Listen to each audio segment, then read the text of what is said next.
ओम गणगणपते नमः। ओम गणगणपते नमः। ओम गणगणपते नमः। ओम नमः शिवाय। पापियों और पुण्य आत्माओं की यमलोक यात्रा। सनत कुमार जी कहते हैं, व्यास जी, मनुष्य 4 प्रकार के पापों से यमलोक में जाते हैं। यमलोक अत्यंत भयदायक और भयंकर है। वहाँ समस्त देहधारियों को विवश होकर जाना पड़ता है। कोई ऐसे प्राणी नहीं है जो यमलोक में न जाते हों। किए हुए कर्म का फल कर्ता को अवश्य भोगना पड़ता है। इसका विचार करो। जीवों में जो शुभ कर्म करने वाले सौम्यचित्त और दयालु हैं, वे सौम्य मार्ग से यमपुरी के पूर्व द्वार को जाते हैं। जो पापी पाप कर्म परायण तथा दान से रहित हैं, वे भयानक दक्षिण मार्ग से यमलोक की यात्रा करते हैं। मृत्युलोक से 86,000 योजन की दूरी लांघकर नाना रूप वाले यमलोक की स्थिति है, यह जानना चाहिए। पुण्य कर्म करने वाले लोगों को तो वह नगर निकटवर्ती सा जान पड़ता है, परंतु भयानक मार्ग से यात्रा करने वाले पापियों को वह बहुत दूर स्थित दिखाई देता है। वहाँ का मार्ग कहीं तो तीखे कांटों से युक्त है, कहीं कंकड़ों से व्याप्त है, कहीं छुरे की धार के समान तीखे पत्थर उस मार्ग पर जड़े गए हैं, कहीं बड़ी भारी कीचड़ फैली हुई है। बड़े छोटे पातकों के अनुसार वहाँ की कठिनाइयों में भी भारीपन और हल्कापन है। कहीं कहीं यमपुरी के मार्ग पर लोहे की सुई के समान तीखे डाब फैले हुए हैं। तदंतर यमपुरी के मार्ग की भीषण यातनाओं और कष्टों का वर्णन करके सनत कुमार जी ने कहा, व्यास जी, जिन्होंने कभी दान नहीं किया है, वे लोग ही इस प्रकार दुख उठाते और सुख की याचना करते हुए उस मार्ग पर जाते हैं। जिन्होंने पहले से ही दान रूपी पाथे ले रखा है, वे सुखपूर्वक यमलोक की यात्रा करते हैं। इस रीति से कष्ट उठाकर पापी जीव जब प्रेतपुरी में पहुंच जाते हैं, तब उनके विषय में यमराज को सूचना दी जाती है। उनकी आज्ञा पाकर दूत उन पापियों को यमराज के आगे ले जाकर खड़े करते हैं।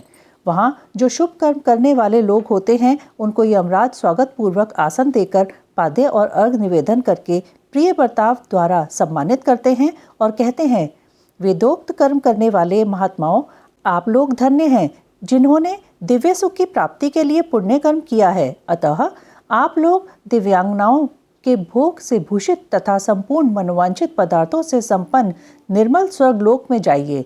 वहाँ महान भोगों का उपभोग करके अंत में पुण्य के क्षीण हो जाने पर जो कुछ थोड़ा सा अशुभ शेष रह जाए, उसे फिर यहाँ आकर भोगिएगा। जो धर्मात्मा मनुष्य होते हैं, वे मानो यमराज के लिए मित्र के समान हैं। वे यमराज को सुखपूर्वक सौम्य धर्मराज के रूप में देखते हैं, किंतु जो क्रूर कर्म करने वाले हैं, वे यमराज को भयानक रूप में देखते हैं। उनकी दृष्टि में यमराज का मुख दाढ़ों के कारण विकराल जान पड़ता है। नेत्र टेढ़ी बाहों से युक्त प्रतीत होते हैं। उनके केश ऊपर को उठे होते हैं। दाढ़ी मूछ बड़ी बड़ी होती है। होंठ ऊपर की ओर फड़कते रहते हैं। उनके 18 भुजाएं होती हैं। वे कुपित तथा काले कोयलों के घेर से दिखाई देते हैं। उनके हाथों में सब प्रकार के अस्त्र शस्त्र उठे होते हैं। वे सब प्रकार के दंड भय दिखाकर उन पापियों को डांटते रहते हैं। बहुत बड़े भैंसे पर आरूढ़ लाल वस्त्र और लाल माला धारण करके बहुत ऊंचे महामेरु के समान दृष्टिगोचर होते हैं। उनके नेत्र प्रज्वलित अग्नि के समान उद्दीप्त दिखाई देते हैं। उनका शब्द प्रलय काल के मेघ की गर्जना के समान गंभीर होता है। वे ऐसे जान पड़ते हैं मानो महासागर को पी रहे हैं, गिरिराज को निगल रहे हैं और मुंह से आग उगल रहे हैं। उनके समीप प्रलय काल की अग्नि के समान प्रभाव वाले मृत्यु देवता खड़े रहते हैं। काजल के समान काले काल देवता और भयानक कृतांत देवता भी रहते हैं। इनके सिवा मारी, उग्र महामारी, भयंकर कालरात्रि, अनेक प्रकार के रोग तथा भांति भांति के भयावह कुष्ठ मूर्तिमान हो हाथों में शक्ति, शूल, अंकुश, पाश, चक्र और खड़ग लिए खड़े रहते हैं। वज्रतुल्य मुख धारण करने वाले रुद्रगण, शूर, तरकश और धनुष धारण किए वहां उपस्थित होते हैं। सभी नाना प्रकार के आयुध धारण करने वाले महान वीर एवं भयंकर है। इनके अतिरिक्त असंख्य महावीर यमदूत, जिनकी अंगकांति काले कोयले के समान काली होती है, संपूर्ण अस्त्र शस्त्र लिए बड़े भयंकर जान पड़ते हैं। ऐसे परिवार से घिरे हुए घोर यमराज तथा भीषण चित्रगुप्त को पापिष्ठ प्राणी देखते हैं। यमराज उन पाप कर्मियों को बहुत डांटते हैं और भगवान चित्रगुप्त धर्मयुक्त वचनों द्वारा उन्हें समझाते हैं। नरकों की 28 कोटियों तथा प्रत्येक के 5-5 नायक के क्रम से 140 रौरववादी नरकों की नामावली। सनत कुमार जी कहते हैं, व्यास जी, तदंतर यमदूत पापियों को अत्यंत तपे हुए पत्थर पर बड़े वेग से दे मारते हैं, मानो वज्र से बड़े बड़े वृक्षों को धराशायी कर दिया गया हो। इस समय शरीर से जर्जर हुआ देहधारी जीव कान से खून बहाने लगता है और सुदबुद खोकर निश्चेष्ट हो जाता है। तब वायु का स्पर्श कराकर वे यमदूत फिर उसे जीवित कर देते हैं और उसके पापों की शुद्धि के लिए उसे नरक समुद्र में डाल देते हैं। पृथ्वी के नीचे नरक की 7 कोटियां हैं, जो 7वें तल के अंत में घोर अंधकार के भीतर स्थित हैं। उन सबकी 28 कोटियां हैं। पहली कोटि घोरा कही गई है, दूसरी सुदघोरा है जो उसके नीचे स्थित है, तीसरी अति घोरा, चौथी महाघोरा, 5वीं घोर रूपा, 6ठी तलातला, 7वीं भयानका, 8वीं कालरात्रि, 9वीं भयोत्कटा, उसके नीचे 10वीं चंडा, उसके भी नीचे महाचंडा, फिर चंडा कोलाहला तथा उससे भिन्न प्रचंडा है जो चंडों की नायिका कही गई है। उसके बाद पद्मा, पद्मावती, भीता और भीमा हैं जो भीषण नरकों की नायिका मानी गई हैं। 18वीं कराला, 19वीं विकराला और 20वीं नरक कोटि वज्रा कही गई है। तदंतर त्रिकोणा, पंचकोणा, सुदीघा, अखिलार्तिदा, समा, भीमबला, भीमा तथा 28वीं दीप्त प्राया है। इस प्रकार मैंने तुमसे भयानक नरक कोटियों के नाम बताए हैं। इनकी संख्या 28 ही है। ये पापियों को यातना देने वाली हैं।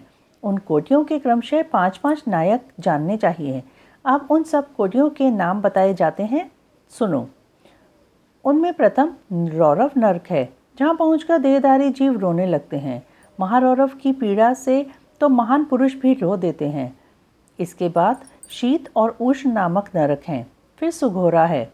रौरव से सुघोर तक आदि के 5 नरक नायक माने गए हैं।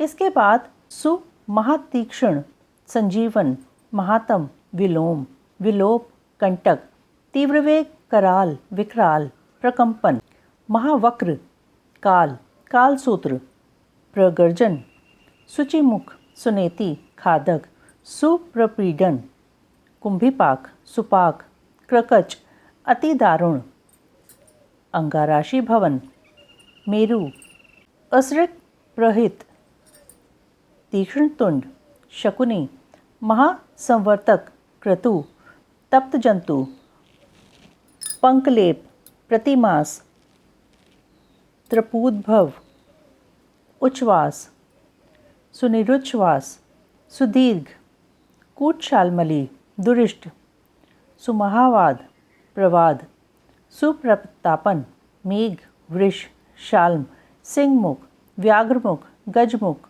कुकुरमुख, सूकरमुख, अजमुख, महिषमुख, धूकमुख, कोकमुख, वृकमुख, ग्राह, कुंभिनस, नर्क, सर्प, कुम्र, काक, गृहंद्र, उलूक, हलौक, शार्दुल, कृत, कर्कट, मंडूक, पूतिमुख, रक्ताक्ष, पूति मृतिक, कर्णधूम्र, अग्नि, कृमि, गंधीवपु, अग्निद्र, अप्रतिष्ठ, रुधिराभ, स्वभोजन, लालाभक्ष, अंतर्भक्ष, सर्वभक्ष, सुदारुण, कंटक, सुविशाल, विकट, कटपुतन, अम्बरीश, कटाह, कष्टदायिनी, वैतरणी नदी, सुतप्त, लोहशयन, एकपाद, प्रपूरण, घोर, अस्थिभंग,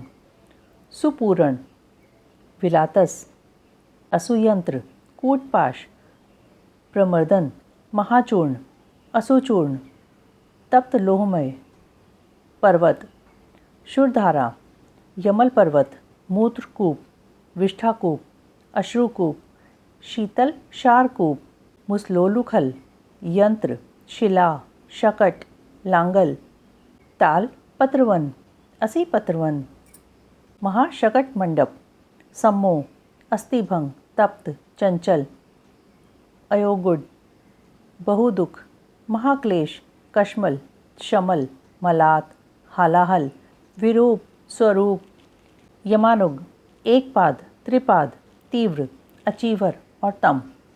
इस प्रकार ये 28 नरक और क्रमशः उनके 5-5 नायक कहे गए हैं।